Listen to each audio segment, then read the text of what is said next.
बिस्मिल्लाहिर्रहमानिर्रहीम, अस्सलाम वालेकुम और खुशामदीद। अल्लाह पाक के बाबरकत नाम से इब्तिदा, इस उम्मीद के साथ कि आप खैरियत से हैं और आपका दिन बहुत अच्छा गुजरने वाला है और रात आपकी अच्छी गुजरी है, लेकिन ये महज क़यास आराई हो सकती है। उसकी वजह यह है कि रात को बहुत गर्मी थी। अगर मैंने अपना नाम ऐसे नहीं बताया तो मेरा नाम इमरान हसन है। बहुत गर्मी थी रात को, अब सही वाला एक्सप्रेशन निकला है और मैं तो हैरान हो रहा था उन लोगों के ऊपर जो इस वक्त मुख्तलिफ फ्लैट्स के अंदर रहते हैं या हाई राइज बिल्डिंग्स के अंदर रहते हैं। कितना मुश्किल होगा उनके लिए। मैं मुतवस्सित तबके की बात करूं, ऐसे फ्लैट्स नहीं जो कि जिसके अंदर एयर कंडीशंस मौजूद होते हैं, एयर कंडीशनर्स मौजूद होते हैं। बहुत शदीद गर्मी और कल जो मोहनजोदड़ो में हाईएस्ट पारा रिपोर्ट किया गया पाकिस्तान के अंदर, it was 53 degree centigrade. I could just think कि इतनी ज़्यादा गर्मी अगर पड़ रही है तो वो महसूस कितनी हो रही होगी। सो वज़ दादू जैकबाबाद तकरीबन 52 डिग्रीज वहाँ पे भी रहा। लाहौर में 43 तो था but it was feeling like 46, इसमें कोई अभाव नहीं है। सो वज़ मुल्तान, फैसलाबाद, कोई इस वक्त इलाका ख़ास तौर पे सिंध, साउथ पंजाब और वस्ती पंजाब और कुछ हद तक जो हमारा नॉर्दर्न पंजाब है वो भी उससे ऐसा नहीं है जहाँ पे इतनी शदीद गर्मी न पड़ रही हो और बहुत ही शदीद गर्मी थी। इस सूरत हाल के अंदर एक तो बड़ी ज़रूरी चीज़ ये है कि आप अपने आप को जो पानी का इस्तेमाल है वो ज़्यादा से ज़्यादा रखा जाए। मैं अगर कुछ कैटेगोरिकली बात करूँ, जैसा कि मैंने तस्करा किया मोहनजोदड़ो का और इतवार का जिक्र किया, तो 53 degree it is been there. Rahim यार खान है, भक्कर है, डीजी खान है, कोट अद्दू है, यहाँ पे 49 डिग्रीज तक रिपोर्ट किया गया। बलूचिस्तान कैसे पीछे रह सकता है, यहाँ पे भी मौसमी हिद्दत असर दिखा रही है। सिब्बी जो है यहाँ पे द हॉटेस्ट दर्जा हरारत 50 डिग्री तक सिब्बी में भी रिपोर्ट किया गया है और उसके साथ साथ लाहौर और दीगर जगहों का तो मैंने जिक्र किया ही है। अल्लाह करे ये जो हीट वेव है ये खैरियत से गुजरे। और कुछ ये भी खबरें आ रही हैं कि ये रिकॉर्ड ब्रेकिंग हीट है जो इस वक्त रिपोर्ट हो रही है पाकिस्तान के मुख्तलिफ हिस्सों में। और मैंने तो रात को सोते हुए इनफेक्ट महसूस किया, इतने गर्म कमरे, इतने गर्म बिस्तर इससे पहले महसूस नहीं हुए। इतनी ज़्यादा गर्मी थी तो आई कुड जस्ट फील। अल्लाह सब के लिए आसानी करे, ख़ास तौर पे उन लोगों के लिए जिनके वसाइल कम हैं और फिर ऊपर से अगर बिजली भी चली जाए तो फिर तो वही क्या ही बात होती है। तो मैं ये भी साथ अपील करता हूँ उन अथॉरिटी से जो कि बिजली वगैरह को कंट्रोल करती हैं, पावर डिपार्टमेंट हमारा, कि प्लीज़ ख्याल रखिए, लोग बहुत मुश्किल से गुजर रहे हैं सूरत हाल में। खैर जी, इसके साथ साथ एक और ख़बर जिसने कल दिल दहलाया हमारा। यूजुअली हम कोशिश करते हैं to start the show with a positive note, अच्छी खबरों से या मस्बत खबरों से, लेकिन क्या करें, इस खबर से हमारी आंखें नहीं हटती हैं और हम चाह के भी इस खबर को पीछे नहीं लेके जा सकते। वो इसराइल के हमले हैं फ़लस्तीन के ऊपर और ख़ास तौर पे जो रफ़ा कैंप है उसके ऊपर जो हमले हैं। अब जो ताज़ा तरीन सूरत हाल है कुछ उसका जिक्र कर देते हैं। इसराइल ने जो आलमी अदालत इंसाफ के अहकामात हैं उन्हें बारूद से उड़ा दिया है। ये जो दहशत गर्द सेहूनी फोर्स है ना, इसने रफ़ा में भी बेघर फ़लस्तीनियों के कैंप्स भी नहीं छोड़े और ये जितने भी जंगी कवानीन हैं, जितने भी इंसानी कवानीन हैं, उन सब की खिलाफ वर्जियाँ कर रहा है इस वक्त फ़लस्तीन। किसी का ख्याल नहीं रख रहा और फ़लस्तीन पर उन्होंने हमला किया है। इस वहशियाना फ़िज़ाई हमले के अंदर जो कि रफ़ा कैंप के अंदर किया गया, रिपोर्टेडली कोई 75 शौदा की खबरें तो अब तक आ रही हैं और इससे ज़ायद इनका जो नंबर है उसमें इजाफा हो सकता है। 40 से ज़ायद फ़लस्तीनी झुलस कर शहीद हुए हैं। सबसे बड़ी तादाद इसमें बच्चों और ख़वातीन की है। जब मैं और आप इस गर्मी में सिर्फ धूप की शिद्दत की बात कर रहे हैं, आप इस धूप की शिद्दत में अगर बारूद की शिद्दत में ला लें और ख़वातीन और बच्चे, तो आप इमेजिन करें कि उनकी क्या सूरत हाल है इस वक्त। अल्लाह रब्बुल इज़्ज़त अपनी रहमत और बरकत से, अपनी ख़ास ताकत से मदद फरमाए, अपने फ़रिश्तों के ज़रिए इन फ़लस्तीनियों की मदद फरमाए। मज़लूम हैं, बेगुनाह हैं और इसराइली शिद्दत पसंदी कम होकर नहीं दे रही है। 7 अक्टूबर से अब तक जो शौदा की मजमूई तादाद है वो 36,000 हो गई है। This is a genocide. ये एक नस्लकुशी की जा रही है इस वक्त फ़लस्तीनियों की और जिस पर हम समेत दुनिया मज़ाहमत नहीं कर रही जिस तरह करनी चाहिए। दूसरी जानिब हमास ने भी इसराइली दारुल-हुकूमत तेल अवीव पर रॉकेट हमले किए हैं। रिपोर्टेडली अरब मीडिया ऐसा रिपोर्ट कर रहा है जिसके मुताबिक जो हमास का अस्करी विंग है, अल-क़साम ब्रिगेड हम जानते हैं, उसने अपने एक बयान में कहा है कि उन्होंने सहूनियों की जो फ़ौज है उसके ऊपर रॉकेट हमले किए हैं और इसके बाद जो इसराइल है इसने तेल अवीव में कमर्शल परवाज़ें मुअत्तल कर दी हैं। और इसराइली मीडिया के मुताबिक दारुल-हुकूमत तेल अवीव पर 6 माह बाद हमास का ये पहला रॉकेट हमला है। तो जो इसराइली कह रहे थे कि हमने हमास को क्रश कर दिया है, ये उसकी नफ़ी भी है कि Hamas still there and they are trying to react. So इस पे आपको आगाह करते रहेंगे इस पे, बल्कि हम थोड़ा बात भी करेंगे आगे जाके। एक और अफसोसनाक खबर कल हम तक पहुंची, मेरे लिए तो बहुत ही अफसोसनाक, आप सबके लिए भी। If you are a Pakistani drama lover, अगर आप पाकिस्तान के टीवी से आपने इश्क किया है जो कि हमने किया है, तो एक बहुत ही अफसोसनाक खबर तलत हुसैन साहब के हवाले से। कुछ लोग होते हैं वो ब्रांड बन जाते हैं, वो एक ब्रांड के तौर पर जाने जाते हैं। Talat Hussain was a brand in acting, a brand in drama. Pakistani actor नहीं थे सर, ग्लोबल एक्टर थे, हॉलीवुड में भी काम किया और दुनिया उनकी मोतरफ थी। इतनी अच्छी मेथड एक्टिंग, इतनी सॉलिड एक्टिंग बहुत कम लोगों को नसीब हुई है बर सग़ीर के अंदर। Talat was one of them. इतनी ज़बरदस्त किस्म के अदाकार थे, हम में नहीं रहे। उनकी नमाज जनाजा आयशा मस्जिद डिफेंस में अदा की गई, उन्हें सुपुर्द खाक किया गया। अगर थोड़ा सा उनकी ज़िंदगी के बारे में बात करें तो दिल्ली में 1940 में पैदा हुए, कई दहाइयों तक उन्होंने, तकरीबन 6 दहाइयों तक मैं कहूँ तो गलत नहीं होगा, फ़न की खिदमत की।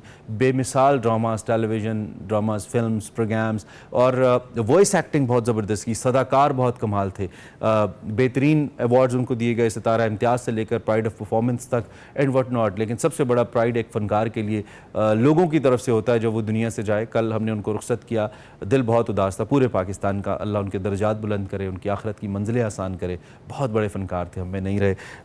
और सबसे बड़ा अफसोस तो ये कि आहिस्ता आहिस्ता करके हम इन सभी हीरो को गंवाए जा रहे हैं। This is the biggest kind of sadness that I have in my mind. So Allah करे जी बाकी जो हमारे फ़नकारान जिंदा, उनकी उम्र तवील हो और जो चले गए उनके दर्जात बुलंद हो। तलत साहब के लिए ढेर सारी दुआएं। इसके साथ ही प्रोग्राम का बाकायदा आगाज़ भी करते हैं और बड़ी खबर में कुछ पॉलिटिकल सिचुएशन की बात करते हैं।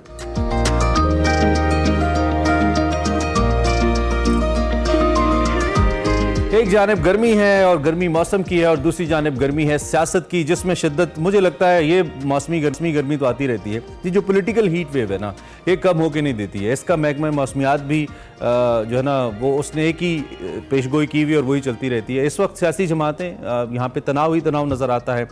ऐसा लगता है एज़ यूजुअली वी से, अब तो ख़बरें भी एक जैसी हमारी हो गई हैं कि जैसे सियासत बंद गली में पहुँच गई, जैसे एक डेडलॉक की सी सूरत हाल हो। सियासतदान आपस में मिल बैठ कर बात करने से इनकारी हैं और जिनसे मुज़ाकरात करते हैं उन्हीं के खिलाफ माज भी खोले हुए हैं। एक तरफ तहरीक इंसाफ की क़यादत जल्द बानी PTI की रिहाई की बातें करती है, तो दूसरी जानिब जो तहरीक अदम एतमाद है, इसमें तहरीक इंसाफ की हुकूमत को घर भेजने वाले PDM इत्तेहाद के सरबराह मौलाना फजलुर रहमान से मुलाकातें कर रही है। I mean politics is going on, और हुकूमत के खिलाफ एक बड़ी एहतजाजी तहरीक चलाने में भी सरगर्म है और वो कह रहे हैं कि हम अपनी स्ट्रीट पावर इस्तेमाल करेंगे। तहरीक इंसाफ की वफ्द की मुलाकात हुई थी मौलाना से, आपको याद ही होगा लास्ट प्रोग्राम में हमने आपको रिपोर्ट किया था। मिलकर चलने पर इत्तेफाक हुआ था, जिस पर मौलाना ने भी कहा था कि मुश्तरका जद्दोजहद के लिए तहरीक इंसाफ से गारंटी मांगी है। क्या तहरीक इंसाफ मौलाना को यह गारंटी दे पाएगी? और मैं तो ये भी कहूँगा मौलाना को कि अगर तहरीक इंसाफ गारंटी दे भी दे तो क्या आप एतबार करेंगे? मौलाना फजलुर रहमान साहब के लिए ये भी एक मुश्किल टास्क होगा या मुश्किल फेज़ होगा इससे गुजरना। ये कहना चाहिए कि वो उसी कंटेनर पे सवार हो जिस पे तहरीक इंसाफ भी हो। दूसरी जानिब कल यूसुफ रज़ा गिलानी साहब जो कायम मकाम प्रेसिडेंट भी हैं, उन्होंने भी, और एहसन इकबाल साहब ने भी कल दोबारा से पेशकश की कि सड़कों पे आने का फ़ायदा नहीं है, हमसे बात करें, मुज़ाकरात करें और मुज़ाकरात से मामला हल होगा।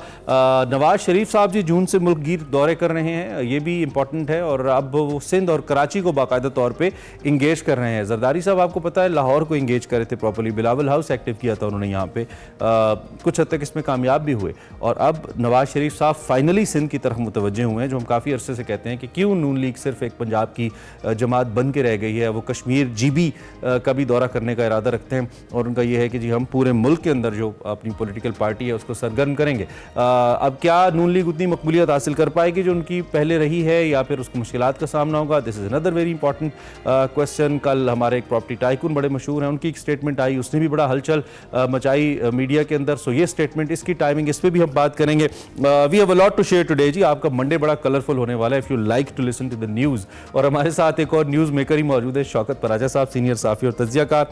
उनसे ज़रा बात करते हैं और उनसे पूछते हैं कि वो इस पर क्या राय रखते हैं। भाई साहब, thank you very much for your time and for your patience as well to listen to me. मैंने ज़रा एक खुलासा रखने की कोशिश की है सामने। सबसे पहले तो आपके वीकेंड के आगाज़ का पूछेंगे, वीक के आगाज़ का पूछेंगे कैसा हो रहा है, और उसके साथ साथ आप इस वीक को न्यूज़ के पॉइंट ऑफ व्यू से कैसा देखते हैं जब इतनी सारी डेवलपमेंट्स हो रही हैं। जी बिस्मिल्लाहिर्रहमानिर्रहीम, थैंक यू वेरी मच। उम्मीद है आप मुझे सुन पा रहे हैं। जी सुन पा रहे। Thank you. मेरे नज़दीक ये जो वीक है बहुत ही क्रूशल वीक है पाकिस्तान की, जो इस वक्त की सूरत हाल है, और 2-3 हवालों से है।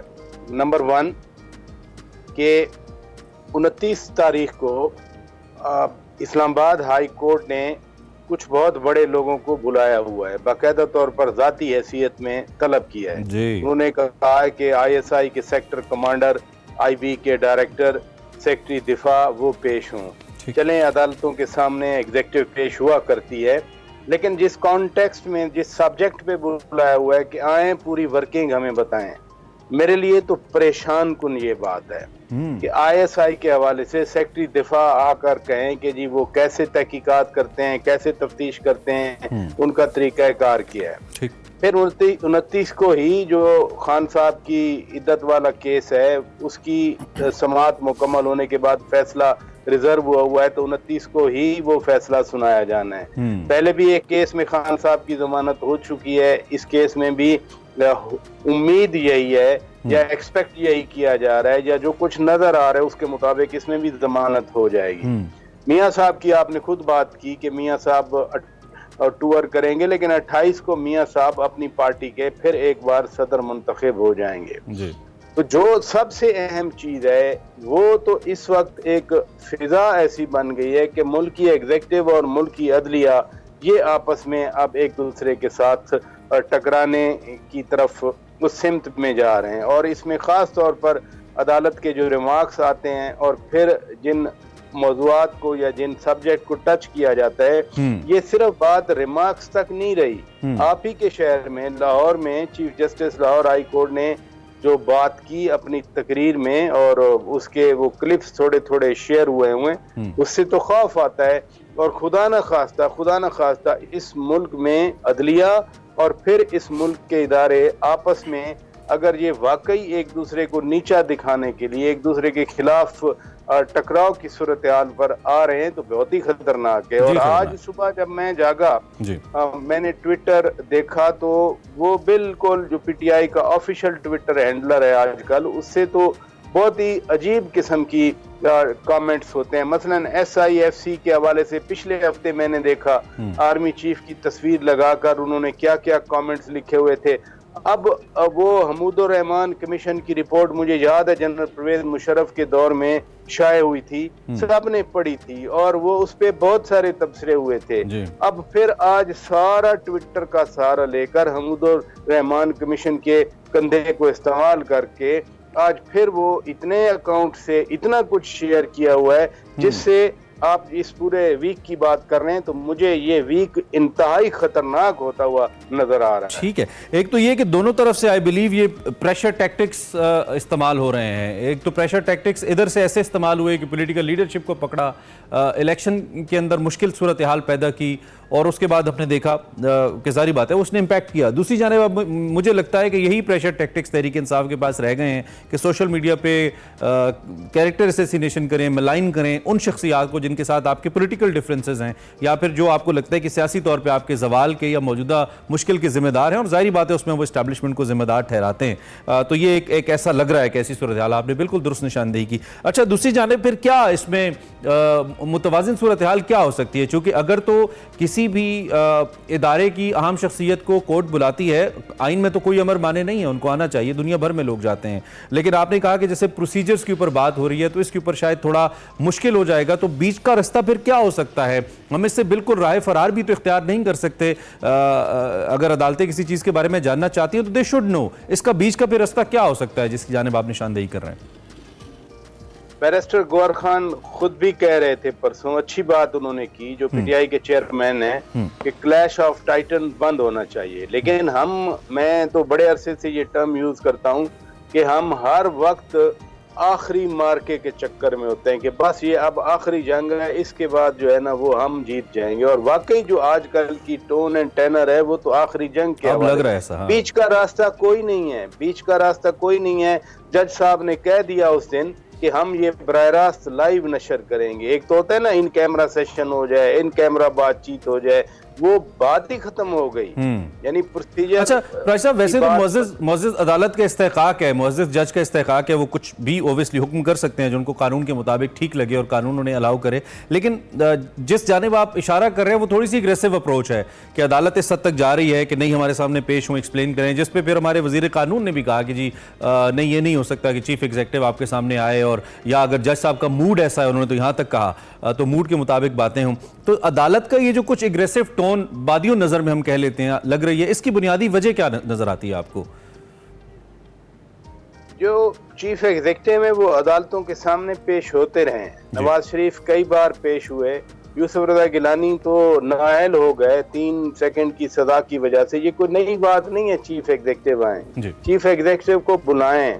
मुझे जो इस्तेहकाक की आप बात कर रहे हैं बिल्कुल दुरुस्त है, मैं थोड़ी सी डिफरेंट बात कर रहा हूँ। मैं इन मामलात से हट के मैं कह रहा हूँ कि इसकी जो कॉस्ट है ना, इस चले आपने एग्रेसिव का यूज किया, मैं एग्रेसिव भी नहीं कहता हूँ, मैं कहता हूँ बिल्कुल बाय द बुक जा रहे हैं, मैं कहता हूँ आइन के मुताबिक जा रहे हैं। मैं कोई ऐसी एस्पर्शन रेज नहीं करना चाह रहा जिससे लगे कि हम कोई खुदा न खास्ता अदलिया या दीगर इदारों के खिलाफ बात कर रहे हैं। मेरा कंटेंशन ये है, मेरा कंटेंशन ये है एज अ पाकिस्तानी कि बहुत जो कोर चीजें हैं खुदा के लिए इस लड़ाई में उनको तो साइड पे रहने दें, बाकी जो है आप करें। जजेस का मसला बना, जजेस ने खत लिखा, 6 जजेस का खत आ गया, फिर लाहौर से भी बात आ गई। और अगर ग्रीवेंस है जो कि खत के जरिए नजर आ रहा है कि हाँ ग्रीवेंस है, तो उस ग्रीवेंस का जो प्रॉपर फोरम है वो तो एक सुओ मोटो नोटिस लिया गया है जी। वो एक बेंच बन चुका है सुप्रीम कोर्ट का, सुप्रीम कोर्ट का बेंच हेयरिंग शुरू कर चुका है। वो सुप्रीम कोर्ट के जो मुअज़्ज़िज़ जजेस बैठे हैं वो मुअज़्ज़िज़ जजेस ही हैं। वो पहले हाई कोर्ट के जजेस थे, हाई कोर्ट से एलिवेट होके वो सुप्रीम कोर्ट में चले गए। सुप्रीम कोर्ट का जब बेंच बन चुका तो फिर उसकी वजह से अगर ये बात है तो कम से कम फिर ये प्रोसीजर तक जाना कि हमें तफ्तीश का तरीकाकार बताया जाए। अब ये तो हो रहा है, ठीक, वो ये तो 29 को होना है। अगर फर्ज किया let me dare it to say, अगर फर्ज किया वो नहीं पेश होते जिन 3-4 अफसरान को बुलाया गया है, तो फिर अदालत, अगला अदालत के पास वो जो पावर की बात कर रहे हैं वो तो है कंटेम्प्ट ऑफ कोर्ट लगाना। कंटेम्प्ट ऑफ कोर्ट लगाने के बाद सियासतदान तो नाअहल हो जाता है ना, लेकिन ये जो सरकारी हाई ऑफिशियल होंगे इनको क्या आप अडयाला जेल भेजेंगे? एक स्टेप बाय स्टेप जो चीज नजर आती है, मैं तो सिर्फ उसकी बात कर रहा हूँ। इस वजह से मैंने कहा कि मुझे बड़ा खौफ आ रहा है इस हफ्ते। तो हम उम्मीद ये करते हैं, एक तो ये कि जो कानून है या आइन है वो प्रिवेल करे, उसके अलावा उम्मीद ये करते हैं कि ये जो गैर कानूनी तौर पे लोग लापता हो जाते हैं ये भी ना हो, दोनों अतराफ से बैलेंस होना चाहिए। और फिर तीसरी और आखिरी बात ये कि पाकिस्तानी अवाम के मफादात का ख्याल रखा जाए, वसी तर मफाद के अंदर फैसले हों, ज़ाती अनाद कहीं पर ना आए किसी इदारे की तरफ से, चाहे वो हमारी अदलिया है, चाहे वो हमारी इस्टेब्लिशमेंट है, फौज है, किसी की तरफ से भी। आइन और कानून is the best way to follow, I believe. ठीक है, अच्छा थोड़ा सा मैं नवाज शरीफ साहब के हवाले से जो उनकी पॉलिटिकल इस वक्त मूवमेंट्स हैं इसके बारे में हम बात कर लेते हैं। बहुत देर की मेहरबान आते आते, मैं तो अगर सिंध पे उनके दौरे की बात करूं, वैसे एक अरसा एक टाइम था पहले जब वहाँ पे एक अच्छा असर रसूख बनाया था सियासी तौर पे मुस्लिम लीग नवाज़ ने, लेकिन उसके बाद फिर इतनी तवज्जो नहीं रही और फिर उसका नुकसान भी हुआ। वो जो एक वैक्यूम था या जगह थी वो फिर तहरीक इंसाफ ने ली, अच्छी खासी सीट्स हासिल की 2018 के अंदर भी और रिसेंट इलेक्शन के अंदर भी उनके आज़ाद उम्मीदवारों ने। नवाज शरीफ साहब की कैसी है ये पॉलिटिकल मूवमेंट, आप इसको कैसे देख रहे हैं? रिजल्ट ओरिएंटेड लगती है आपको? देखिए ये सिर्फ सिंध की हद तक नहीं है कि वो एक्टिव हुए हैं और सिंध जा रहे हैं। ओवरऑल जो सदर बनेंगे और उन्होंने टूर बनाया, आपने खुद भी जैसे कहा कि गिलगित आज़ाद कश्मीर और फिर दीगर सूबों में जाएंगे। मेरा ख्याल है सिंध से ज्यादा इस वक्त मुस्लिम लीग नून को पंजाब पर फोकस करने की जरूरत है। जिस तरह से 8 फरवरी 2024 के इलेक्शन का रिजल्ट आया, फॉर एग्जांपल फैसलाबाद की मैं बात कर दूं जी, मैं आपको लाहौर की क्यों ना बात कर दूं। अभी वजीर आला पंजाब मरियम नवाज शरीफ साहिबा के अपने हल्के के बारे में मार काशिफ वाली वो पिटीशन लगने वाली है।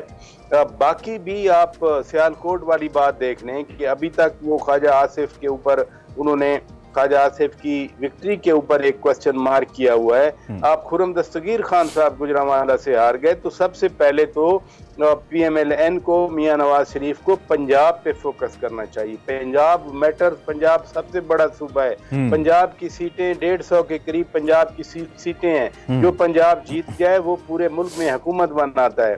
तो ये मूव बग़ैर तो इसलिए है कि मुस्लिम लीग नून को जो खतरात हैं या जिन बॉटलनेक्स का सामना है या जिन हर्डल्स की वजह से मियां साहब 5 साल 4 साल लंदन में रह गए, जो यहाँ की क़यादत थी या वर्कर थे वो गैप आ गया। जब लीडर नहीं होगा, वर्कर के साथ इन टच नहीं होगा बराह रास्त, या अपनी जो A-B-C कैटेगरी की लीडरशिप के साथ इन टच नहीं होगा तो मसाइल आते हैं। दूसरी तरफ क्या था कि इमरान खान बेशक वो हुकूमत से निकल गए, वो तो हर वक्त कैंपेन किया करते थे, वो बैठे हैं और उसका फिर उनको बेनिफिट भी हुआ। ठीक है, टाइम वो तकरीर हो रही है, इसलिए मियां साहब को बराह रास्त अब लोगों से मिलना होगा और यही उनकी मुझे स्ट्रेटजी नजर आ रही होगी। ठीक है पैसा साहब, थैंक यू वेरी मच, बहुत शुक्रिया। वक्त हमारे सेगमेंट का इख्तिताम पजीर हुआ, आपका तज्जिया हम तक पहुंचा इस उम्मीद के साथ कि किसी किस्म का टकराव इदारों के दरमियान ना हो, हालात कानून और आइन के मुताबिक पुरसुकून रहे और पाकिस्तानी अवाम के लिए फ़ायदेमंद हो। एक ब्रेक लेते हैं।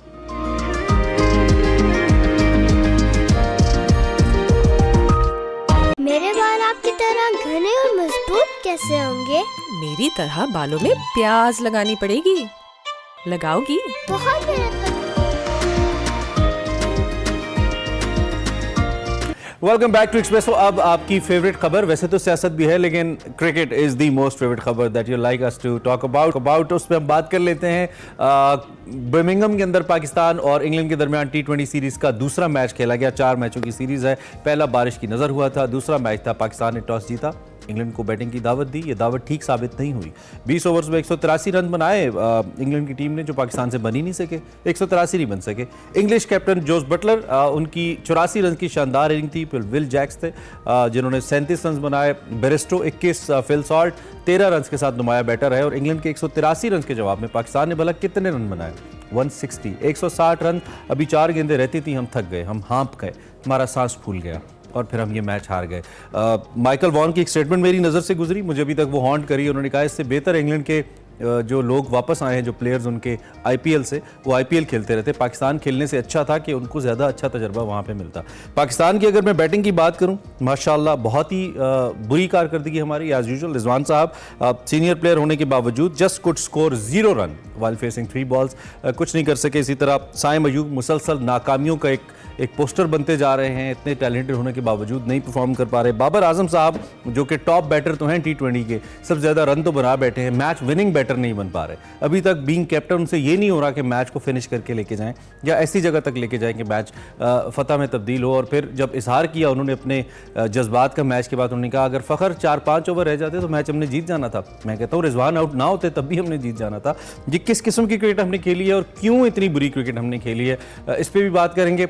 कौमी टीम के 15 रुकनी स्क्वाड का ऐलान वर्ल्ड कप के लिए भी किया गया है, जिसमें 8 प्लेयर्स ऐसे हैं जो गुज़िश्ता मेगा इवेंट में भी पाकिस्तान टीम का हिस्सा रहे हैं। इस पे भी हम बात करेंगे। हमारे साथ अवैस इस वक्त मौजूद हैं, सैयद अवैस, उनसे ज़रा बात करते हैं और उनसे पूछते हैं कि उनका क्या टेक है। वैसे आप thank you very much for joining us. सांस फूल गई हमारी, हम हाँप गए सिर्फ 180 बनाते हुए, और पहला मैच था हमारा बाज़ाब्ता जो हम खेले इस सीरीज़ के अंदर। आपको कैसा लगा मैच वैसे देख के? अस्सलाम वालेकुम इमरान भाई, मुझे खुद अपना थोड़ा सा अजीब ही लग रहा था क्योंकि जिस तरीके से पाकिस्तान एक्साइटेड था इस सीरीज़ के लिए। आपको पता है कि पाकिस्तान वाहिद टीम है जिसने सबसे ज़्यादा T20 मैचेस वर्ल्ड कप से पहले खेलने थे, चाहे वो न्यूजीलैंड के खिलाफ करें, आयरलैंड के खिलाफ करें, अब इंग्लैंड के खिलाफ पाकिस्तान टीम खेल रही है। लेकिन जो पाकिस्तान टीम की परफॉर्मेंस पिछले मैच के अंदर, ये तो आप पूरे तरीके से आपकी ओपनिंग बैटिंग जो डिपार्टमेंट है वो एक्सपोज हुआ है। आपके पास स्क्वाड अच्छा मौजूद था, मामलात सारे भी नजर आ रहे हैं कि आपको समझ में नहीं आ रही किस प्लेयर को किस जगह पे खिलाया जाए। सबसे बड़ा आपका इशू साइम अयूब वाला, मैं क्रिटिसाइज नहीं करना चाहता, लेकिन साइम अयूब की अगर मैं बात करूं तो आपने उनको एज एन ओपनर बहुत ज्यादा चांसेस भी देते जा रहे हैं। कंसिस्टेंसी आते हैं कि जी बस ठीक है उनको साथ हमने रखना है, ज्यादा चांसेस देते हैं देने, इम्पैक्ट प्लेयर आपका, लेकिन पैचेस में आपको इम्पैक्ट प्लेयर नजर, आपको कंसिस्टेंट नजर नहीं आया। उनकी जो नो लुक शॉट है जो बड़ी मशहूर आपको पता जो हुई थी, फिर उसके बाद जो वो डीप अपना स्क्वायर लेग के ऊपर खेलते हैं मिड विकेट एरिया के, अगर बात करें उनका एक स्ट्रॉन्ग पॉइंट वहां पर आपको नजर आता था।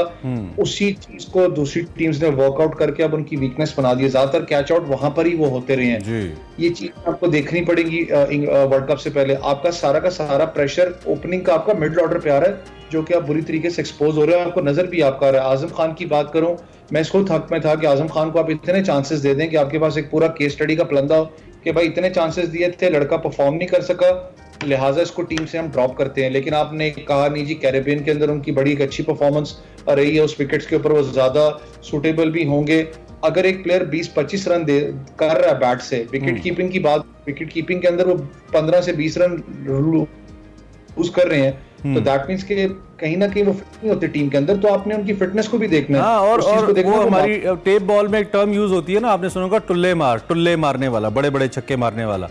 तो और टुल्ले मार वो भी होता है जिसकी कोई क्लास नहीं होती, लग गई तो लग गई, ना लगी तो ना लगी। तो अगर if we have to have such kind of टुल्ले मार काइंड ऑफ प्लेयर्स, जैसे आजम परफॉर्म कर रहे हैं, जैसे ऊपर साइम खेल रहे हैं, तो बेहतर है कि फिर हम किसी को भी चांस दे दें। हम एक एक प्लेयर को एक सताइश बाहमी के तहत या इमदाद के तहत हम लेके आते रहें, ताकि सबको एक एक कैप मिलता रहे कि हमने सबको इमदाद किया। देखिए इमरान भाई, सबसे बड़ा अगर मैं बात करूँ ना इस वक्त, अगर ओवरऑल टीम की बात करें तो वर्ल्ड कप में जाने से पहले जितनी दूसरी टीम को अगर मैं देखता हूं तो उन लोगों ने स्पेसिफिकली, चल इंडिया की अगर बात करूं मैं, इंडिया 4 स्पिनर्स के साथ इस वक्त वर्ल्ड कप के अंदर एंट्री कर रहा है। पाकिस्तान करूं, आपके पास एक जेन्युइन स्पिनर है इब्रार के नाम से, जो पाकिस्तान सुपर लीग का टॉप का परफॉर्मर था। उसामा मीर, उसको आपने टीम से ड्रॉप कर दिया, वो टीम में आपको नजर नहीं आता। इब्रार की अगर बात करूं, इब्रार जोन्स है वन ऑफ दी स्पिनर्स, आप मैजिशियन उसको कहते हो, लेकिन जब एनालिसिस की बात करूं, एनालिस्ट की बात करूं, तो आपको दूसरे मैच के अंदर जो सा वो कहीं ना कहीं पिक कर लेते हैं। उसको उस वक्त चांस देंगे जब आपको लगेगा कि हमारे हालात खराब है, बिल्कुल आप उस टीम के खिलाफ उसको चांस देंगे, इंग्लैंड के खिलाफ, जहां पर वो या तो हीरो बनेगा या बुरी तरह एक्सपोज होगा, क्योंकि आपने उसको चांसेस नहीं दिए। अगर आप मैं जेन्युइन स्पिनर की बात करूं, उसामा मीर आपके पास मौजूद नहीं है, दूसरी टीमें 4 स्पिनर्स लेके जा रही हैं, अपने थिंक टैंक को बना के उस वर्ल्ड कप के अंदर जा रही हैं। ऑलराउंडर्स आपके पास इमाद वसीम मौजूद है, शादाब खान मौजूद है आपके पास। शादाब खान की बात करूं, शादाब खान जो उनसे हैं, उन्होंने भी अनफॉर्चुनेटली कंसिस्टेंसी परफॉर्मेंस नहीं है। कल भी उन्होंने 40 के करीब रन दिए हैं। भाई चल क्या रहा है टीम के अंदर, मुझे खुद समझ में नहीं आ रही। एक वो होता है कि जी हमारी टीम 2-3 बनाए भी तो हैं रन पूरे, हमारे पास जी वो 3 रन बनाए 4 बॉल। मुझे ये चीज समझ नहीं आती इमरान भाई कि हमें क्यों नहीं ये चीज रियलाइज होती कि भाई हम बॉलिंग ऑलराउंडर है, बैटिंग ऑलराउंडर नहीं है। आपने शादाब खान को नंबर जिस पे खिला रहे हैं इस वक्त, आजम खान उसके ऊपर आता है। कुछ इंटरनल स्टोरीज आ रही हैं, दो के हाइपोथेटिकल होती हैं कुछ हद तक। कप्तान साहब से पूछो तो कप्तान साहब माइंड करते हैं, कहते हैं मीडिया ऐसी बातें करता है, ऐसा तो कुछ नहीं है। लेकिन मीडिया आई बिलीव ऐसी बातें नहीं करता है, चूंकि क्रिकेट को हम रिलीजियसली फॉलो करते हैं पिछली कई दिहाइयों से, कम 2 दिहाइयों से तो मैं भी कर रहा हूं। तो हमें मालूम है कि जब भी वो कहते हैं ना, जहां पे आग होती है धुआं वहीं से उठता है, तो कुछ ना कुछ होता है ऐसा। तो क्या ये ड्रेसिंग रूम के अंदर भी कुछ हालात ठीक नहीं है, या जबरदस्ती शादाब जैसे प्लेयर्स को बाबर यारी दोस्ती सीन के अंदर लेके आना चाहते हैं? क्योंकि जो क्रिकेटिंग कमेंट्स होते हैं, और लोग बहुत समझते हैं क्रिकेट को सोशल के ऊपर, वो भी लिख रहे होते हैं कि कब तक यारी दोस्ती की बिना पर आप टीम को ख्वार करेंगे, और शायद उनका इशारा शादाब की तरफ ही होता है बाबर के हवाले से। देखिए अगर मैं ड्रेसिंग रूम की बात करूं तो आपको पता है ड्रेसिंग रूम के जो मामलात हैं वो आपको नजर आता है कि खराब बिल्कुल हुए हैं इस वक्त, बिल्कुल खराब हुए हैं। सक में भी नहीं था जिस तरीके से शाहीन शाह अफरीदी को कप्तान बनाया गया था, बाबर को जब उतारा गया और फिर बाबर को अप्लाई, में लिटरली सक में नहीं था, क्योंकि आपने इंस्टेबिलिटी इतनी टीम में डाल दी है। आपका कप्तान जो है वाइस कैप्टन बनने के, कोई भी प्लेयर आपको वाइस कैप्टन बनने के लिए तैयार नहीं है। रिजवान की आप बात करें, बहुत स्ट्रॉन्ग कंटेंडर थे वाइस कैप्टनसी के लिए, वो नहीं लेना चाहते। अब खबरें आ रही हैं, तस्दीक शुदा नहीं है, मुझे नहीं पता कि इसमें, लेकिन जो मेरे सोर्सेज है वो भी ये बात करते हैं कि शाहीन को अप्रोच किया गया, शाहीन ने कहा जी मैं नहीं, थैंक यू सो मच, मैं वाइस कैप्टन बनने के लिए तैयार नहीं हूँ। आपने इतनी इंस्टेबिलिटी टीम के अंदर डाल दी हुई है। जो काकुल के अंदर कैंप लगा था, आपको भी पता है कि 2-3 दफा खुद चेयरमैन साहब, वहाब रियाज, जितने सीनियर क्रिकेटर्स हैं, वहां जाके मिलते रहे हैं, मामला तय बात करते रहे कि यार प्लीज रिलैक्स करो। पाकिस्तान है तो ऑब्वियसली पूरी की पूरी टीम है, पहले पाकिस्तान है बाद में टीम है, लेकिन आपने इंस्टेबिलिटी पैदा की है, प्लेयर्स ने नहीं की है। दूसरा सबसे बड़ा इशू ये यहाँ पर है, इतने आपके पास बैकअप प्लेयर्स की जब मैं बात करता हूँ, डोमेस्टिक क्रिकेट को जब आप तरजीह नहीं दोगे, आप T20 को दोगे, आपने लीग क्रिकेट है, PSL का 9वां एडिशन है, सारे मामला है, लेकिन आप इस चीज इमरान भी देखो ना कि आप 1-2 अपना परफॉर्मेंसेस पे आप लड़के को उठा के आप पाकिस्तान की कैप बांट देते हैं। ये लोग बिल्कुल राइट वर्ड आपने यूज किया, बांट देते हैं आप क्यों अच्छे परफॉर्मेंस को लेकर नहीं आते हैं? अगर आपने PSL भी पैमाना बनाया तो आपके पास फिर स्पिनर्स के हवाले से आपने बड़ा अच्छा नुक्ता उठाया, तो क्यों वो लोग जगह नहीं बना पा रहे जिन्होंने टॉप परफॉर्म किया? इवन इमाद को आप टीम में ले गए, पहले खिला नहीं रहते, कल अच्छा परफॉर्म किया उन्होंने। एक तो ये कि हमने वार्म अप मैचेस छोड़े हैं, ताज़ा तरीन सूरत हाल ये है इस सीरीज के लिए, और सीरीज की परफॉर्मेंस हमारे सामने है। दूसरा स्क्वाड जो ऐलान किया गया है, इस पर जरा जाते जाते 1 मिनट है मेरे पास, वैसे क्या तबसरा करेंगे for the world cup squad? मैं आज भी इस चीज पर डटा हूं कि स्क्वाड के अंदर चेंजेस होनी चाहिए थी, जो आपने नहीं की। 2 चेंज, आप एक फास्ट बॉलिंग ऑलराउंडर साथ रखते, आमिर जमाल, लोग कहते हैं 9-10 रन पर ओवर देता है, लेकिन जो बैटिंग के अंदर वो कुशन दे देता है, वो एक प्लस पॉइंट है T20 के अंदर, आपने उसको ड्रॉप किया साइड से। और उसामा मीर की आपको बात करूं, जो जेन्युइन स्पिनर आपका, आपने उसको टीम से ड्रॉप किया। आप इस वक्त इब्रार के साथ मौजूद हो, इब्रार को आप चांसेस दे नहीं रहे हो रेगुलर बेसिस पे, आप उस वक्त चांस दोगे जब मुश्किल सिचुएशन होगी। उस्मान खान की बात करूं, उस पर इतना एडेड प्रेशर अब डाल दिया हुआ है, मैं उसके हक की बात नहीं कर रहा, लेकिन बात सच है, इतना एडेड प्रेशर है। इंग्लैंड सीरीज टफ सीरीज है, वो कंडीशंस टफ। आयरलैंड में आपने उसको चांस नहीं दिया न्यूजीलैंड के बाद के, जहां पर वो मोमेंटम पकड़ सकता। अब आप उसको उस सिचुएशन में डालोगे, जैसे मैं क्रिटिसाइज आजम खान को कर रहा हूँ कि आजम खान को टीम से ड्रॉप किया जाएगा, इसको लाया जाएगा उस्मान खान को मुश्किल सिचुएशन के अंदर जहां पर उसने परफॉर्म करना होगा कि यार तलवार लटकी हुई है, परफॉर्म करूंगा ठीक है, नहीं तो मैं बेइज्जत होऊंगा। ये मामला जो उनसे आपको 6 साल महीने पहले सोच के बैठना पड़ता है कि यार कौन सा प्लेयर किस पोजीशन पे खेलेगा। इतनी केस स्टडीज है। साउथ अफ्रीका वेंडुसन की, मैं कहता हूं कि उसने गिब्स की कमी पूरी की है। वेंडुसन ने आके, वेंडुसन फॉर्म में नहीं था, उसको ड्रॉप किया, दूसरे प्लेयर को लेके। इंडिया की बात करो, 4 स्पिनर्स के साथ जा रही है। ठीक है। यूएस की बात, यूएस में आप देख लें, समी को नहीं लोगों ने रखा, एंडरसन, कोरी एंडरसन है दूसरे प्लेयर्स हैं, क्योंकि समी उनके फिट नहीं होते थे साइड के अंदर। बहुत से चीजें जो आपको सीखनी पड़ती है दूसरी टीम्स के साथ। ठीक है, बिल्कुल ठीक है। और हम नहीं सीख रहे, हम तो मुसलसल बात कर रहे हैं, बात कर सकते हैं। Criticism for the sake of criticism हम नहीं करते हैं, आपकी गलतियों की तो निशानदेही करते हैं, और गलतियां होती है। वैसे thank you for joining us, बहुत शुक्रिया। जब भी आपको मधु करते आप आते हैं। एक और जाते जाते वन लाइनर खबर आप तक पहुंचा दे, कल आईपीएल का फाइनल भी खेला गया, जो कि कोलकाता नाइट राइडर्स ने जीत लिया। शाहरुख खान और जूही चावला की टीम है, उन्होंने कल आसान एक मुकाबले के बाद आईपीएल का टाइटल जीत लिया। एक ब्रेक लिया।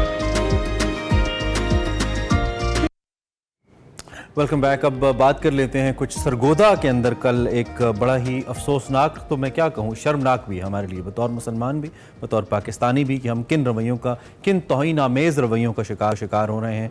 सरगोदा में तौहीन मज़हब के हवाले से एक इल्ज़ाम लगा। बहरहाल अब जो ताज़ा तरीन डेवलपमेंट है मैं पहले वो बता दूँ आपको, फिर हम थोड़ा सा बैकग्राउंड पर भी बात कर लेंगे। एक शख्स को गिरफ्तार कर लिया गया है, वाक़े का मुकदमा दर्ज किया गया है। गुज़िश्ता रोज़ ये वाक़या हुआ था सरगोदा में, हंगामा आराई, तोड़ फोड़ की गई और इस इल्ज़ाम में मुकदमा दर्ज हुआ। 16 अफराद को नामजद किया गया, जबकि 500 से ज़ायद नामालूम अफराद को भी इस मुकदमे में शामिल किया गया। पुलिस इस मौके पर कहती है कि इस वक्त जो अमन व अमान की सूरत हाल है वो काबू में है और इलाके भर में एहलकार तैनात कर दिए गए हैं, जिसके बाद अब कोई ऐसी सूरत हाल नहीं है नाखुशगवार। ताहम ये भी कहा गया है जी कि ये वाक़या जो है पाकिस्तान को बदनाम करने की कोशिश है। मुख्तलिफ मसीही जो रहनुमा है उनका भी बयान सामने आया है, लेकिन इसमें सबसे इम्पॉर्टेंट पॉइंट जिस पर बात होनी चाहिए वो बर्दाश्त के हवाले से है कि क्या हमारा मज़हब इस्लाम अगर कोई गलती करे भी, अगर कोई करे भी, इस वाक़े के हवाले से तो तहकीकात होनी है, तो क्या ये इजाज़त देता है कि आप किसी भी अक़लियत का घर जला दें, आग लगा दें, लोगों को मारना शुरू कर दें? हम कब इस अफरीद से निकलेंगे? और हम कैसे ये कह सकते हैं कि हम सच्चे आशिक़ रसूल हो जाते हैं कुछ ऐसी बात करके जिससे खुद रसूलुल्लाह सल्लल्लाहु अलैहि वसल्लम ने मना किया, कुरान ने मना किया। कुरान ने ज़मीन पर फसाद फैलाने से मना किया कि ज़मीन पे फसाद नहीं फैलाएं। अगर आपको किसी भी हवाले से किसी से कोई डिफरेंस है तो आपके मुल्क में कानून मौजूद है, कानूनी इदारे मौजूद हैं, आप उनसे क्यों ना रब्ता करें? ये आपको इख्तियार किसी ने नहीं दिया कि आप कानून को अपने हाथ में लें और फिर इस तरह के वाक़यात हो, चाहे जड़ा वाला हो, चाहे ये सरगोदा हो। ये शर्मनाक है बतौर मुसलमान भी और बतौर पाकिस्तानी भी। आई डोंट नो हम आखिरत में जाके अल्लाह को क्या मुँह दिखाएँगे कि हम अक़लियतों के साथ ये सलूक करते थे, जो कि तादाद में कम, ताकत में कम है, हम ज़्यादा हैं और हम ये सलूक करते थे। अल्लाह हम सबको इस्लाम की सही समझ अता करे। इस दुआ के साथ एक break. Welcome back to Expresso. अब आपको सेगमेंट मेरा पाकिस्तान दिखाते हैं। आज उफैरा फैज़ बता रही हैं लाहौर की कदीम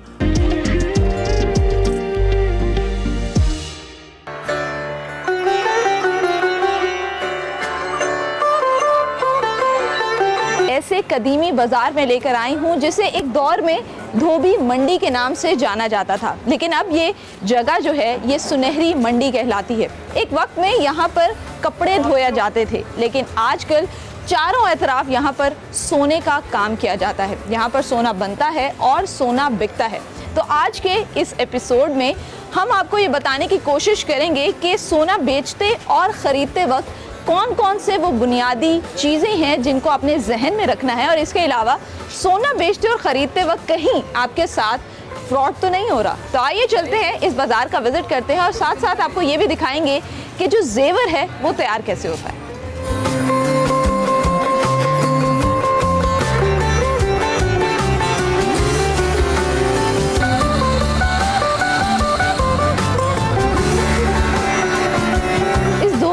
को अकबर आजम से जोड़ा जाता था और अंग्रेज दौर में भी यहाँ पर अंग्रेज फौजियों की वर्दियाँ धुला करती थी। ना सिर्फ फौजियों की वर्दियाँ धुलती थी बल्कि आसपास के जो रिहायशी थे, आम लोग, वो भी यहाँ पर अपने कपड़ों को लाया करते थे। फिर एक वक्त ऐसा आया कि इस जगह पर धोबी मंडी में कमर्शियल मार्केट्स बना दी गई थी, जो उस वक्त की लाहौर की पहली कमर्शियल मार्केट्स थी। अक्सर दुकानदार आपको 15, 18, 21 या 22 कैरेट का जेवर बनाकर देते हैं, लेकिन वो आपसे चार्ज करते हैं 24 कैरेट्स का। तो आखिर इसके पीछे वजह क्या है, क्यों सुनार इस तरह से करते हैं और किन किन बातों का आपको ख्याल रखना है? तो आइए चलते हैं यहाँ पर किसी सुनार से मिलते हैं और इन तमाम तर चीज़ों के बारे में मालूमात जानते हैं।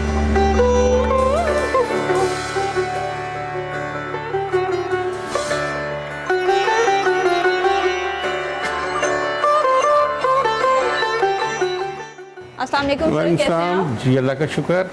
नाज़रीन, इस वक्त हमारे साथ अब्दुल बासित साहब मौजूद हैं, जो सुनहरी मंडी के सदर हैं। और आज सर से ही मैं जानने की कोशिश करूंगी कि ये जो सोने की मेकिंग का प्रोसेस है, जेवर आखिर बनता कैसे? सबसे पहला प्रोसीजर इसका ये है कि इसे कैट कैम के ऊपर डिज़ाइन किया जाता है, ये इसका प्रोसीजर होता है। ठीक है। इसके बाद जो है ये आपका वैक्सिंग, इसकी जो वैक्स है वो निकलती है। आइए मैं आपको दूसरा प्रोसीजर दिखाता हूँ। वैक्स निकलने के बाद फ्लास्क बनती है। ठीक है। ये रही, ओके। ये देखिए, इसमें गोल्ड को मेल्ट करके डाल दिया जाएगा। ओके।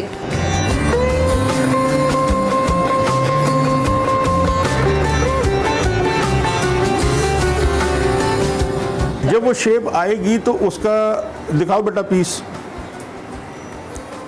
ये इस तरह ये छोटे पीसों में होता है।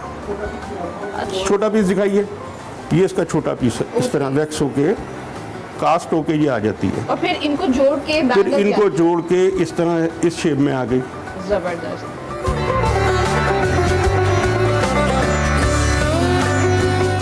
अगर कोई खरीदार जो है वो सोना खरीदने के लिए जाता है, तो कौन कौन सी ऐसी बुनियादी चीज़ें हैं जिनमें उसको जहन में रखना चाहिए ताकि दुकानदार या कोई सुनार जो है उसके साथ फ्रॉड ना कर दे? जो करने वाले हैं उनको नज़र आ जाता है कि इसका जो है वेट क्या है, उसका कलर, उसकी हैयत बता देती है कि ये गोल्ड है या ये आर्टिफिशियल है। अच्छा।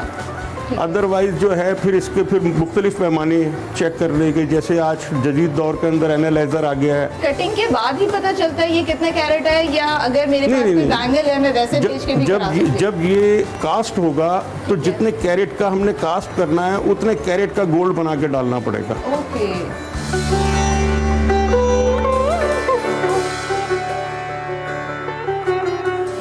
असल फॉर्म गोल्ड की ये होती है, ये प्योर गोल्ड है। हाँ जी, हाँ बिस्किट कह लीजिए, इसको 999 गोल्ड कह लीजिए। ओके। तो ये असल फॉर्म होती है। और ये 24 कैरेट है? ये 24 कैरेट है। ये तैयार हो जाएगा, इसकी फिनिशिंग होती है।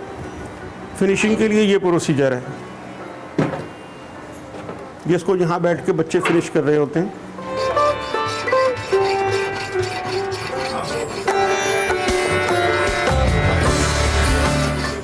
अब देखेंगे एक चीज़ को पूरा फिनिश कर रहे हैं।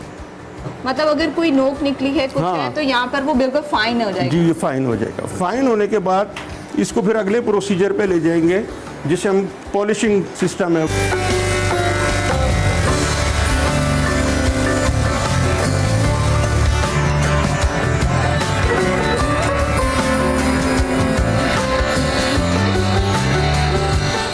पॉलिश होने के बाद ये सामान जो है फिर कटिंग के लिए चला जाएगा।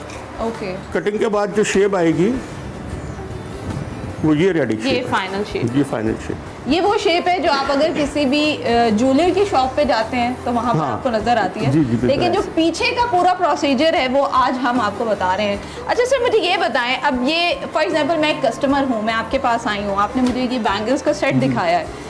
अब मुझे ये कैसे पता चलेगा, अगर मैंने खुद ये जानना हो ये कितने कैरेट सोना है? नहीं, आम बंदे का जानना थोड़ा मुश्किल है। मुश्किल है? हाँ मुश्किल है, ख़ास तौर पे पाकिस्तान में। तो इसलिए क्योंकि यहाँ पर गवर्नमेंट ने कोई सिस्टम मुतारिफ नहीं कराया। पाकिस्तान में जो अच्छे लोग हैं वो 22 भी बेच रहे हैं, थोड़े उससे कम अच्छे हैं वो 21 बेच रहे हैं और 22 करके बेच रहे हैं। ये जो झूठ है ना, ये गलत है। यही बात मैं एग्जैक्टली आप 21 बेच रहे हैं, 21 कह के बेचें। आप 20 कैरेट बेच रहे हैं तो 20 कैरेट कह के बेचें। अच्छा सर, हमने बेसिकली ये सुना है कि 24 कैरेट का जो गोल्ड होता है, प्योर गोल्ड जिसको कहते हैं, उसमें कोई भी जेवर नहीं बनता क्योंकि वो काफ़ी ज़्यादा सॉफ्ट होता है, एक रबड़ की फॉर्म में होता है। नहीं, बन भी जाता है, ऐसा नहीं है, लेकिन उसकी शाइन उस तरह नहीं रहती। तमाम तर लोग 21 कैरेट में डील करते हैं, और अगर उन्होंने गोल्ड के साथ डायमंड अटैच करना है तो वो 18 कैरेट लगाते हैं। इसकी क्या वजह होती है? वो इस वजह से 18 कैरेट डायमंड के साथ लगाते हैं कि 18 कैरेट ना हार्ड होता है। एक चीज़ मैं आपसे पूछना चाहूँगी, अगर 1 तोला की कोई कस्टमर चीज़ बनवाता है तो उसके अंदर कितने ग्रामेज जो है वो तांबा या सिल्वर ऐड किया जाता है? 1 तोले के अंदर तकरीबन 1 मशे 22 कैरेट करने के लिए। ठीक है। और अगर 18 कैरेट या 21 कैरेट है? 21 कैरेट के लिए 1.5, आप उसको मैं तोलों में बताऊंगा तो 1.5 मशे 21 कैरेट के लिए, और 18 कैरेट के लिए 3 मशे। और सर कहते हैं कि रसीद जो होती है सोना खरीदने के बाद की रसीद, उसकी कीमत भी लगभग सोने के करीब होती है, क्योंकि अगर रसीद गुम हो जाए तो आपका जो सोना है उसकी वैल्यू ऊपर नीचे हो सकती है। अब मैं आपको बताता हूँ, ये एक डिज़ाइन है जी, ठीक है। अब ये डिज़ाइन मैंने आपको सेल किया 22 कैरेट के अंदर, मैं ईमानदार था। यही डिज़ाइन बाहर कॉपी होता है और वो 18 कैरेट में कोई और शॉप वाला बेच देता है। अब वो क्लाइंट वहाँ से वो 18 कैरेट वाला ला के मुझे कहे कि जी ये हमने तो आपसे लिया है, मैं सेटिस्फाई कैसे होऊंगा, क्योंकि कलर मैचिंग हो जाती है। मैं कहूँगा मेरी स्लिप दिखाइए, फिर मैं इस वेट को टैली करूँगा, क्योंकि वेट तकरीबन इक्वल नहीं होते। ठीक है। उससे मेरी जजमेंट हो जाएगी। और रसीद के अंदर क्या क्या ऐसी चीज़ें हैं जो ज़रूरी हैं एक कस्टमर लिखवाए लाजमी ज्वेलर से? जैसे नेट वेट आ गया, वेस्टेज आ गया। एक चीज़ बहुत ज़रूरी है, वो ये है कि जैसे कि मैं कोई भी चीज़ बाय कर रहा हूँ, 1 लाख रुपए की बाय कर रहा हूँ, ठीक है, मुझे पता होना चाहिए इसका रिटर्न क्या है। ओके। हमारा क्लाइंट जो ज़्यादातर जो वजन होता है वो इसी वजह से होता है कि उसने तो इन्वेस्टमेंट के लिए लिया है या बुरे वक्त के लिए लिया है। ये आता है उसको 50,000 वापस मिलेगा तो उससे दुख होगा। अच्छा, ये जो 25% कटौती होती है, इसका क्या सीन होता है? 25% हो गई डन, वो 75 उसको रिटर्न करना चाहिए ना। ये शोबा एक नहीं है, ठीक है, ये 6-7 शोबों से गुजरता हुआ काम जो है वो तैयार होता है। 10% तकरीबन वेस्टेज जो है ना यहाँ वर्कशॉप सिस्टम में चली जाती। तो 1 तोले के अंदर स्टोन का वेट भी शामिल होता है या जस्ट गोल्ड शामिल करते हैं? नहीं, इसमें स्टोन का वेट शामिल होता है, लेकिन बहुत सारे स्टोन ऐसे होते हैं जिनका वेट माइनस कर दिया जाता है। अगर बारीक स्टोन है तो वो माइनस नहीं होते, क्योंकि उनको सेट करने की कॉस्ट आ जाती है। ठीक है, वो उसकी कॉस्ट का हिस्सा है। तो ये जो पॉलिश का पूरा सिनेरियो, ये जो सीन है, उसको थोड़ा सा आप एलैबोरेट करें। उसको मैं बताता हूँ। एक तो होता है ये कि आपका ये गोल्ड जो है पुराना लगने लगा, मैल लग गया इसको, इसका आपको कोशिश करनी चाहिए कि ना लेके जाएं इसको पॉलिश के लिए। अच्छा।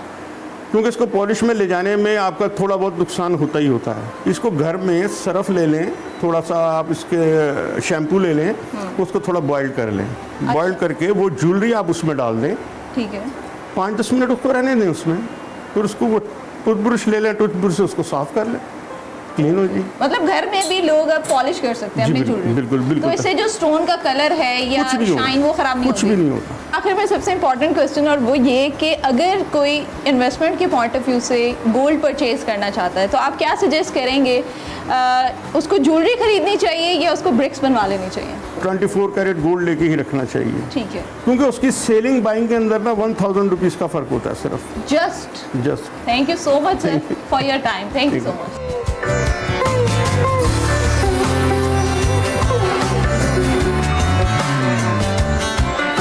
तो व्यूअर्स, अगर आप गोल्ड की ज्वेलरी बाय करना चाहते हैं या गोल्ड एज एन इन्वेस्टमेंट जो है आप परचेज करना चाहते हैं, तो आई सजेस्ट कि आप ब्रिक्स परचेज करें ताकि वापसी करते हुए आपको नुकसान कम से कम हो। उम्मीद करती हूँ कि आपको आज का ये सेगमेंट पसंद आया होगा। मुझे दीजिए इजाज़त और देखते रहिए एक्सप्रेसो। Welcome back. अब उस जुल्म और बर्बरियत का तस्करा एक बार फिर करते हैं जिस पर इस वक्त पूरी दुनिया और ख़ास तौर पे हम खामोश तमाशाई हैं। हम अपना हक अदा नहीं कर रहे जैसे करना चाहिए। फ़लस्तीन के अंदर नन्हे बच्चे, ख़वातीन ज़िंदगी की बाजी हार रहे हैं, जुल्म व सितम सह रहे हैं, जान की कुर्बानियाँ दे रहे हैं, और इस वक्त दुनिया एक क्या कहना चाहिए, एक लाफिंग स्टॉक के तौर पे उनको देख रही है। इस वक्त हर जगह, हर गली के अंदर, हर कूचे के अंदर बारूद की बदबू है, मलबे के ढेर हैं। फाकों के बावजूद फ़लस्तीनी इस वक्त डटे हैं, खुदा का शुक्र अदा कर रहे हैं और इस सख्त वक्त के टलने की दुआ कर रहे हैं। 8 माह का अरसा हो गया है, 35,000 से ज़ायद फ़लस्तीनी शहीद हुए हैं। 80,000 से ज़्यादा ज़ख्मी हो चुके हैं और कई तो ऐसे हैं जो ज़िंदगी भर के लिए माजूर हो चुके हैं। सारी सूरत हाल के अंदर 20 लाख से ज़ायद ऐसे हैं जिनके घर बार नहीं रहे, बेघर हो गए। इलाज के लिए कुछ सहूलियात मुयस्सर नहीं है। रफ़ा के अंदर पनागुज़ीन कैंप्स में जगह ली और उन कैंप्स को भी इसराइल ने नहीं छोड़ा, उनको भी निशाना बनाया गया। सो गर्ज कोई भी इंसानियत के क़वानीन या जंगी क़वानीन, किसी किस्म के क़वानीन की पासदारी न करते हुए इस वक्त इसराइल दहशतगर्दी कर रहा है, फ़लस्तीनियों को मार रहा है। आलमी अदालत इंसाफ में रफ़ा में जो इसराइली ऑपरेशन है उसको रुकवाने के लिए जनूबी अफ्रीका की दरख्वास्त पर फैसला सुनाया गया। आलमी अदालत ने फैसला 2-13 की अक्सरियत से सुनाया और इसमें कहा गया कि जो इसराइली फ़ौज है उसको गज़ा के इलाके रफ़ा में फ़ौजी कार्रवाइयाँ फौरी तौर पर रोकनी होंगी। गज़ा पट्टी के शहरी इंतहाई तशवीशनाक हालत से दो चार हैं। अदालत ने फैसले में यह भी कहा कि जो इसराइल है वो फौरी तौर पर रफ़ा की बॉर्डर क्रॉसिंग को खोले। रफ़ा में फ़ौजी ऑपरेशन से इंतहाई अफसोसनाक इंसानी सानिया जन्म ले सकता है। इसराइल 1 माह के दौरान जो गज़ा की पट्टी है इसमें सूरत हाल बेहतर बनाने की भी इक़दामात करे। इसकी रिपोर्ट उन्होंने अदालत में पेश करने के हवाले से अदालत ने कहा कि आप पेश करें ये रिपोर्ट, ताहम इसराइल ने इस फैसले को नहीं माना। आलमी अदालत इंसाफ के फैसले को नहीं माना। गैर मुल्की मीडिया रिपोर्ट्स के मुताबिक इसराइली वज़ीर ख़जाना शमिश का कहना है कि उन्होंने जंगबंदी के हुक्म पर किसी सूरत अमल दरामद नहीं किया और नहीं किया जा सकता, ये पॉसिबल नहीं है। उन्होंने कहा जी हम तो ये हमास के दहशतगर्दों को सपोर्ट करने के मुतरादिफ होगा। सो ये कुछ बैकग्राउंड है। बहरहाल हमला हुआ है और हमास ने भी जवाबी कुछ कार्रवाई की। हमने आपको प्रोग्राम के शुरू में आगाह किया। इस वक्त हमारे साथ मंसूर जाफर साहब मौजूद हैं, मशक़र वस्ता के अमूर पर गहरी निगाह रखते हैं। उनसे ज़रा पूछते हैं ताज़ा तरीन सूरत हाल के हवाले से हमें क्या बता पाएंगे। Mansoor, thank you very much. वही हुआ जिसका डर था, पनागुज़ीन कैंप्स भी नहीं छोड़े गए और निशाना बनाया गया और आलमी अदालत इंसाफ के हुक्म को उसकी धज्जियाँ उड़ा दी गई। सो अब what next? I mean Israel ने तो कोई बैरियर छोड़ा नहीं है पीछे।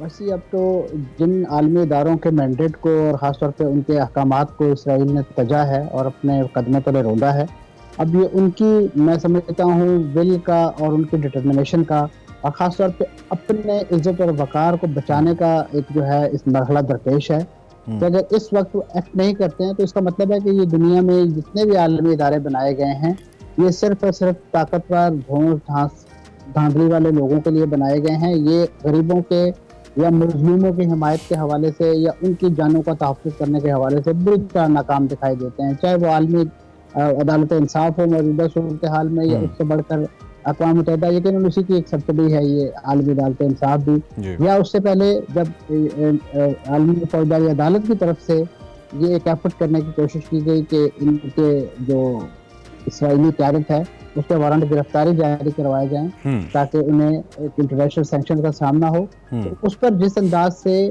खुद इसराइल और उससे बढ़ के मैं समझता हूँ अमेरिका ने जो रद्द-ए-अमल ज़ाहिर किया वो तमाम दुनिया की आंखें खोलने के लिए काफ़ी है कि इस वक्त अमेरिका और इसराइल जो है वो बिल्कुल जिसे कहने खम ठोक कर इस बात का तहैया किए हुए हैं कि उन्होंने फ़लस्तीन की ईंट से ईंट बजानी है और ख़ासतौर पर निहत्ते फ़लस्तीनियों को जिसे कहने के वो जितने बड़े पैमाने पे तहक़ीक़ कर रहे हैं, इसकी मिसाल कम से कम मौजूदा इंसानी तारीख में नहीं मिलती। और अब जो रात हमला किया गया है वो इस लिहाज से तशवीशनाक है कि वो ओनरा के बिल्कुल दफ्तर के करीब जहाँ पे उनका वेयर हाउस है, जहाँ लोग इमदाद के हवाले से खुराक के हवाले से एक आस उम्मीद लगाए बैठे थे, उसके करीब खैमाजन थे।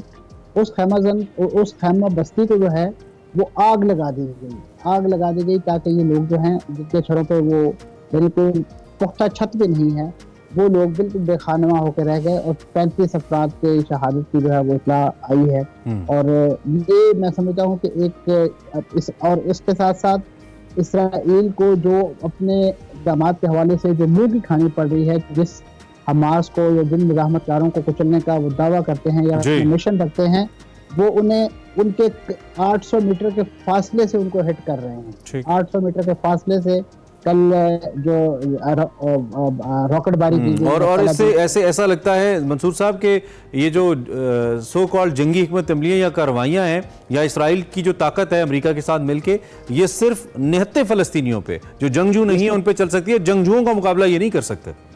इसमें कोई शक नहीं है कि ये इन्होंने हमेशा सॉफ्ट टारगेट हैं निशाना बनाया, चाहे वो हॉस्पिटल्स हों, चाहे वो जैसे इंसानी इमदाद के मराकज़ हैं उनको हिट किया गया और ख़ासतौर पे मकानात जिनको बगैर इतला बगैर प्रायर वार्निंग के जो है इन्होंने हिट किया, और उसके साथ साथ जो जिनको कुचलने का अज़म लिए हुए हैं वो आज भी इनका जो नाक में। अच्छा मंसूर साहब, अब आलमी अदालत आपने कहा कि अब उन इदारों की जिम्मेदारी है, आलमी अदालत इंसाफ की जिम्मेदारी है कि वो अपनी रिट कायम करवाए, अपने हुक्म की जो उसकी हुक्म अदूली हुई है, उसके हुक्म को उड़ाया गया हवा के अंदर, उसको इम्प्लीमेंट करवाने के लिए अपना सोर्स इस्तेमाल करे। क्या ऑप्शंस हैं इंटरनेशनल कोर्ट के पास कि वो अब अपने इस हुक्म को मनवाने के लिए क्या ऑप्शंस इस्तेमाल कर सकता है? देखिए जी, ये क्योंकि अक़वाम मुत्तहिदा की एक सब्सिडरी है तो अक़वाम मुत्तहिदा को इस वक्त इन्वोक करना पड़ेगा अपने आप को। जिस तरीके से माजी में आपको याद होगा कि सेक्रेटरी जनरल साहब ने अपना खुसूसी इख्तियार इस्तेमाल करते हुए एक इजलास बुलवाया था और यकीनन वो नतीजा खैर साबित नहीं हुआ था। लेकिन अब ये मरहला आ गया है कि इस वक्त कम से कम इसराइल जैसा जो जार मुल्क है उसकी रुकनीत के हवाले से जो यानी एक इशू है कि उसका जो अभी इस वक्त देखिए कि फ़लस्तीन की जो सिंबॉलिक रिकग्निशन है दुनिया भर में तकरीबन 190 ममालिक में से 140 ममालिक उसको ये अलामती तौर पर तस्लीम कर चुके हैं, और इसराइल से ये अलामती रिकग्निशन भी बर्दाश्त नहीं हो रही और वो इसके खिलाफ भी एक तरह। तो ऐसे में मैं समझता हूँ कि इसराइल को दुनिया में यकीनन वो इस वक्त अपनी जंगी हिकमत अमली या जंगी जो मजालिम है उसकी वजह से दुनिया में आइसोलेट हो चुका है, सफारती तौर पर वो आइसोलेट हो चुका है। लेकिन मैं समझता हूँ कि इस वक्त जो आलमी इदारे जहाँ पे उनको रुकनीत है या जिसके बल पे वो बैठ के यहाँ पे वीटो और दीगर पावर्स एंजॉय करते हैं, कम से कम इस वक्त यानी जो जरूरत इस अमर की है कि इसराइल को उन आलमी इदारों में उनकी जो पाबंदी, उनकी जो रुकनीत है उसको मनसूख किया जाए, यानी कि तमाम तर ऑप्शन बरूकार लाए जाएं ताकि इसराइल को एहसास हो जो बज़ाहिर नहीं होता नजर आता। असल में जो फैसला करने वाली ताकतें वही इसके पीछे खड़ी हैं। मुझे थैंक यू वेरी मच, आप हमारे साथ मौजूद थे और आपने हमारे सामने रखा तमाम शोहदा के लिए दर्जात की बुलंदी के लिए दुआ है, और साथ ये दुआ के मजलूम फ़लस्तीनियों पे जुल्म का ये मौसम जल्द बदले और जल्द ख़त्म हो ये सिलसिला। एक ब्रेक लेते। Welcome back to Expresso. अब आपकी मुलाकात हमने एक बहुत ज़बरदस्त एक्सक्लूसिव गेस्ट से करवानी है। दुनिया भर में आपको मालूम है सबसे मकबूल खेलों की बात करें तो फुटबॉल सबसे मकबूल खेल है जिसको दुनिया में सबसे ज़्यादा देखा जाता है, जिसकी फ़ैन फॉलोइंग सबसे ज़्यादा है। पाकिस्तान में भी बहुत बड़ी तादाद में फ़ुटबॉल के फैंस मौजूद हैं। हमारी रैंकिंग इंटरनेशनली कुछ बहुत ज़्यादा तो नहीं है, लेकिन रिसेंटली हमने वर्ल्ड कप क्वालिफायर के अंदर जब मेंस टीम ने हमारी कंबोडिया को हराया और पहली मरतबा हराया आलमी कप क्वालिफायर्स के लिए और अगले मरहले के लिए क्वालिफाई किया तो एक लहर दौड़ गई। ऐसा लगा कि Pakistani team can perform better. उसके बाद हम सऊदी अरब के खिलाफ खेले, उर्दन और ताजिकिस्तान के साथ भी हम खेले, अगरचे के वो मैचेस हम जीत नहीं पाए, लेकिन एक तो इन टीम्स के खिलाफ खेलना बड़ा एजाज़ था और फिर अच्छा खेलना, हमने बड़ा अच्छी एक रेजिस्टिंग स्ट्रैटेजी के साथ अपने इन टीम्स के खिलाफ हमने परफॉर्म किया। अब 6 जून को सऊदी अरब दोबारा सेकेंड राउंड के लिए पाकिस्तान आ रही है। ये मैच इस्लामाबाद में खेला जाएगा और वी आर वेरी एक्साइटेड। दिना स्टेडियम के अंदर तकरीबन 8:30 बजे रात को ये मैच होगा। हमने पाकिस्तान टीम की कारकर्दगी पे तो इससे पहले भी बात की, लेकिन today we have a very exclusive guest with us. Pakistani team के हेड कोच हैं, मैनेज करते हैं पाकिस्तान टीम को, Stephen Constantine. You might have heard his name because he's got a long career in football. He's been coaching so many international teams before Pakistan, and since September 30th 2023 he's with Pakistan team, and it happened under his coaching that Pakistan was able to make his way to victory against Cambodia in such a interesting and such a glorious way. So right now Mr. Constantine is live with us. We'd like to ask that what kind of factors, what kind of talent he sees in Pakistan team, and what kind of future we can expect under his coaching from our Pakistani players. Sir, thank you very much for your time, and first of all on air I would like to apologize for the delays that we had to have you live because we had a news update. Thank you very much for joining Expresso. How are you doing, Mr. Stephen? Assalamu alaikum. Doing quite good. The boys are working very hard. Obviously, we're preparing for the 2 games with Saudi and Tajikistan. Hopefully that we fill the stadium for this game. We need all the support we can get. But the players are working very hard, and hopefully we get a good performance and a good result. I think much of the credit to you as well, because Pakistan team has been playing before, but the kind of thrill in the game or the kind of momentum that we see right now in the team, that was not observed before.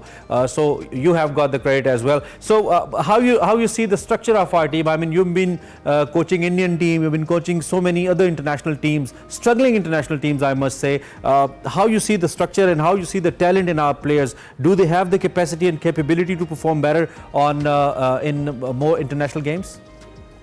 Look, I don't want to sound like a broken record, and every time I'm asked this question, I always say to people, our players are as good as anybody, but they need daily training, they need support, they need diets, they need GPSs, they need all of the other equipment that all of the other teams, even in our region, have access to.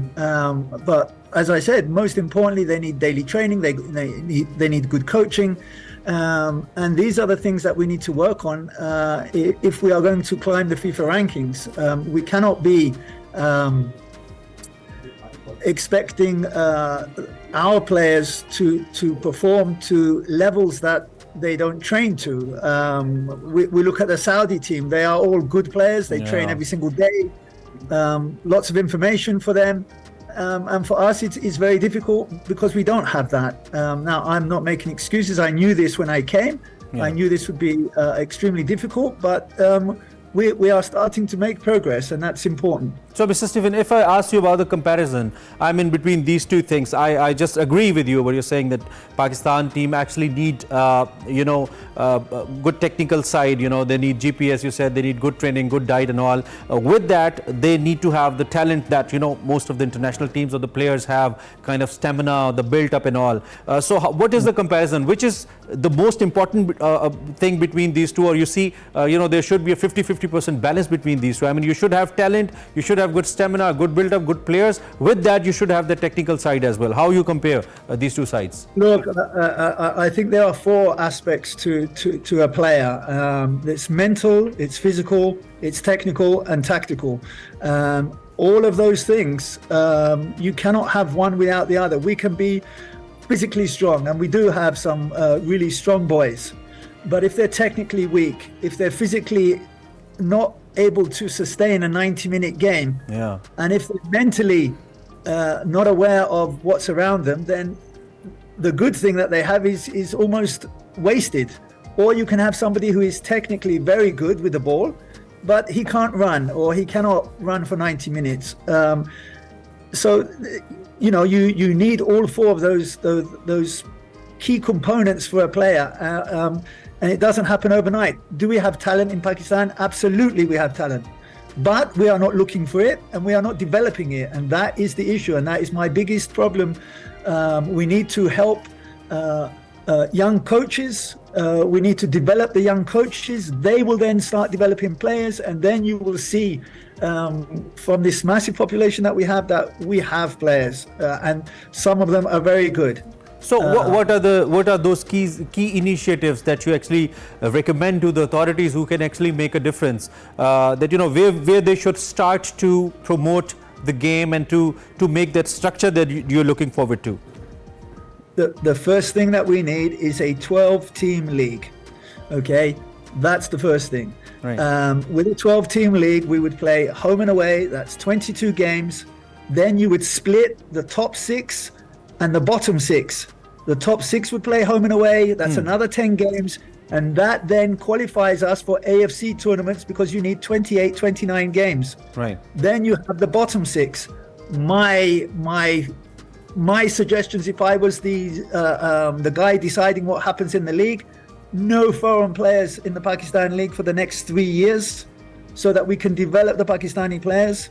Those teams that are in that league would have to have an under-19 and an under-17 team. Pakistani coaches with foreign coaches that are going to come here and work and develop the players. Then after 3 years, maybe we can have 2 foreign players in the league, but they must be under 23, so as to allow the Pakistan player to develop. We don't want to bring foreigners in so that they take positions, forwards, midfield players, attacking midfield positions where we need Pakistani players for the national team. That was the mistake they made in the Indian Super League. All right. They bought 8 or 9 foreigners in the league, and when I was there, I said, I'm not going to watch the games. Coach, but why not? Because you don't have any Indian players playing. They're all foreigners. Then they changed it. They have 4 foreign players now in the ISL, which is acceptable for India.